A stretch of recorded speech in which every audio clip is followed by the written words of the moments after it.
Hello everyone, কেমন আছো তোমরা সবাই? আশা করছি তোমরা সবাই ভালো আছো আর তোমাদের ভালোবাসায় আমরাও অনেক ভালো আছি। আমরা এইমাত্র ঘুম থেকে উঠলাম, তাই না বাবা? উরি বাবা, কত কথা বলে দেখো আমার বেবিটা।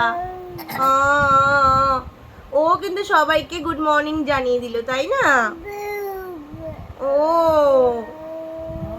চিজি, আমাকে দেখে মনেই হচ্ছে চিপকু মাথায় তেল দিয়ে দিয়েছি। ইয়েস, আমার দিদা বাড়িতে এসছে আর মাথায় তেল দেবে না, এটা কি হতে পারে বলো? দিদাকে একবার দেখবে তোমরা, এক ঝলক দেখে নাও। আমার দিদা, চলো কিছুর কাজ আমি সেরে আসি, তারপর তোমাদের সাথে আবার আড্ডা মারি। টাটা। আজকে কত রোদ বেরিয়েছে দেখো, বাপ রে। মাঠটা দেখো, মনে হচ্ছে কি পুড়ে যাচ্ছে, রোদের কি তাপ! ইস, রোদ বাইরে, আমি তো ঘর থেকে দেখেই ভয় পেয়ে গেলাম।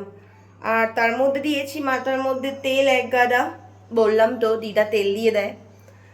আর এই গরমের মধ্যে না মাথার মধ্যে তেল থাকলে মনে হয় যে আরো গরম লাগছে, মাথা তো আরো চুলকায়। রান্নাঘরে চলে আসলাম দেখো। রান্নাঘরে আসা মানেই কাজ চালু, যেদিকে তাকাবে সেদিকেই কাজ। এদিকে দেখলে তো আমি চাল ধুয়ে রেডি করছি ভাত বসাবো বলে, আর এদিকে লোটে মাছে একটু জলও দিচ্ছি, কারণ মাছটা ফ্রিজে ছিল তাই। উফ গরম। এদিকে দেখো আমার হয়ে গেল লোটে মাছের ঝাল। Tan tan.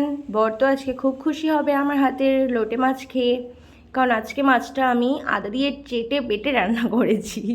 খুব সুন্দর হয়েছে। আমি টেস্ট করেছি অবশ্য, বরকেও চাকিয়েছি। ও বলেছে যে আর চাকিও না, আমি তাহলে খেয়ে নেব। আমার বর খুব ভালোবাসে লোটে মাছ, আর আমার বৌদিও খুব ভালোবাসে। বৌদি চলে এসো।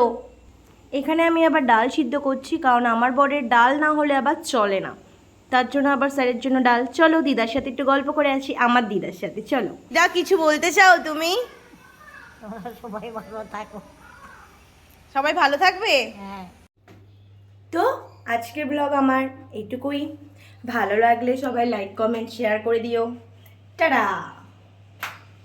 ওই দেখো আমার রান্না এখনো হয়নি, ডাল সিদ্ধ হয়ে যাচ্ছে, হতে দাও। টাটা।